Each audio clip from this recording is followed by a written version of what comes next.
السلام علیکم ورحمۃ اللہ وبرکاتہ۔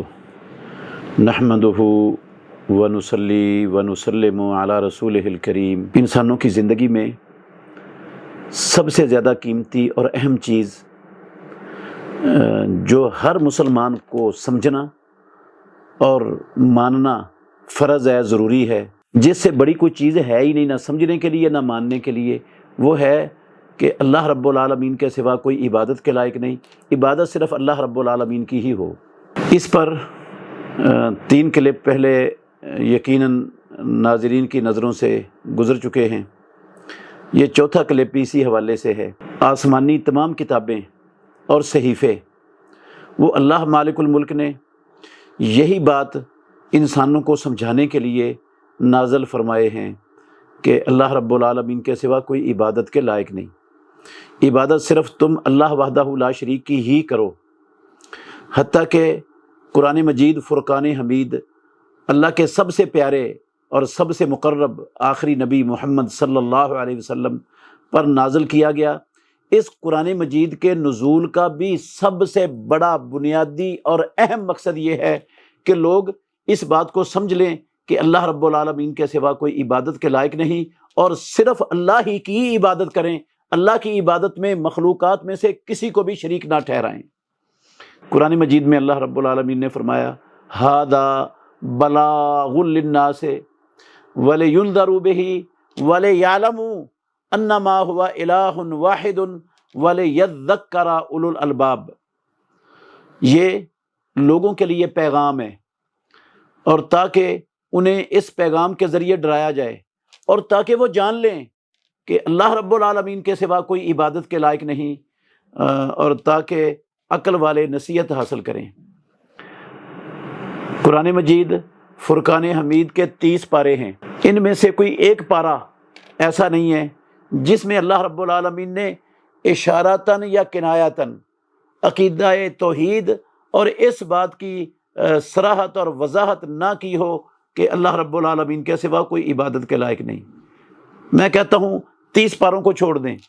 قرآن مجید کی 114 صورتیں ہیں، ان 114 صورتوں میں سے ایک صورت بھی ایسی نہیں جس میں عبادت صرف اللہ کی ترغیب اور اس کی اہمیت کو بیان نہ کیا گیا ہو۔ قرآن مجید کے نسخے مختلف چھاپوں میں مختلف صفحات کی تعداد میں چھپے ہوئے ہیں، کوئی 400، کوئی 600، جتنے بھی صفحات ہیں، قرآن مجید کا کوئی ایک صفحہ ایسا نہیں ملے گا جس صفحے میں صراحتاً یا عقیدتاً یہ بات لوگوں کے لیے پیش نہ کی گئی ہو، اس کی اہمیت واضح نہ کی گئی ہو، اور اس پر ایمان لانے کا حکم نہ دیا گیا ہو۔ کوئی ایک صفحہ بھی ایسا نہیں ملے گا، بلکہ حقیقت یہ ہے کہ قرآن مجید کی 6200 سے کچھ اوپر آیات ہیں۔ ان 6200 سے اوپر آیات میں سے کوئی ایک آیت بھی ایسی نہیں ہے کتاب اللہ میں جس میں صراحتاً، کنایتاً یا اشارتاً اس بات کی وضاحت، صراحت نہ ہو کہ اللہ رب العالمین کے سوا کوئی عبادت کے لائق نہیں، اس کی عبادت میں کسی کو بھی اس کے ساتھ شریک نہ ٹھہرایا جائے۔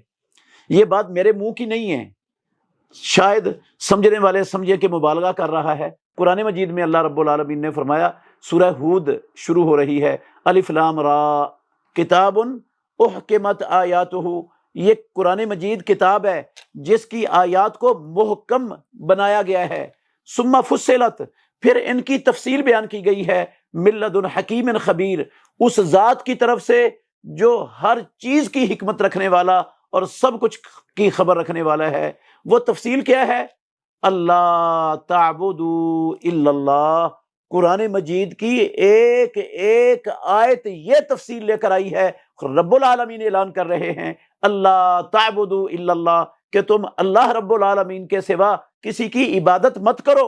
اننی لکم منہ نذیر و بشیر، یقیناً میں محمد اللہ کا آخری نبی، اس کی طرف سے تمہارے لیے ڈرانے والا اور خوشخبری دینے والا ہوں۔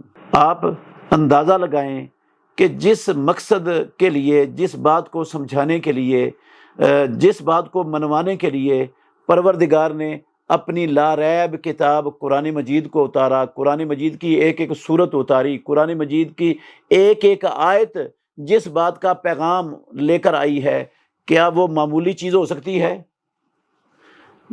لیکن دکھ کی بات یہ ہے مسلمانوں نے اپنی زندگیوں میں جتنی یہ چیز زیادہ اہم تھی اتنا ہی اس کو غیر اہم سمجھا ہے۔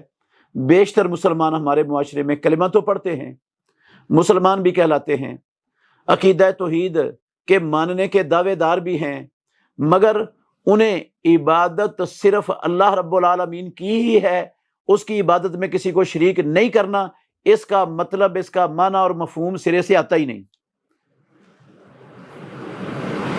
تو انشاءاللہ الرحمن ہم آنے والے کلپس میں اس حوالے سے پوری کوشش کریں گے کہ سادہ عام فہم الفاظ میں یہ بات ایک ایک بندے کو سمجھائی جائے، تاکہ وہ لوگ اسلام کا سب سے بڑا فریضہ سمجھ کر اپنی اسلام کی بنیاد ٹھیک کر سکیں، اپنے آپ کو ہمیشہ کے لیے جہنم کا ایندھن بننے سے بچا سکیں۔